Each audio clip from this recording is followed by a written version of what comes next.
حدثنا خالد بن مخلد حدثنا سليمان حدثنا عبد الله بن دينار عن ابن عمر عن النبي صلى الله عليه وسلم قال إن من الشجر شجرة لا يسقط ورقها وإنها مثل المسلم حدثوني ما هي قال فوقع الناس في شجر البوادي قال عبد الله فوقع في نفسي أنها النخلة فاستحييت ثم قالوا حدثنا ما هي يا رسول الله قال هي نخلة.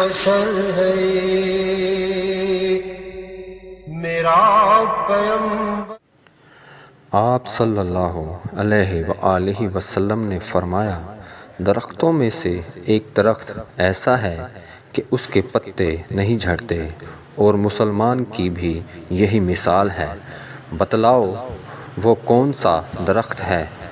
یہ سن کر لوگوں کے خیالات جنگل کے درختوں میں چلے گئے۔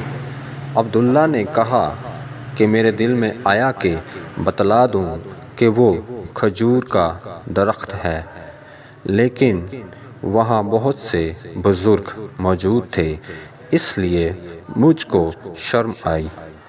آخر صحابہ نے عرض کیا، یا رسول اللہ، آپ صلی اللہ علیہ وآلہ وسلم ہی بیان فرما دیجئے۔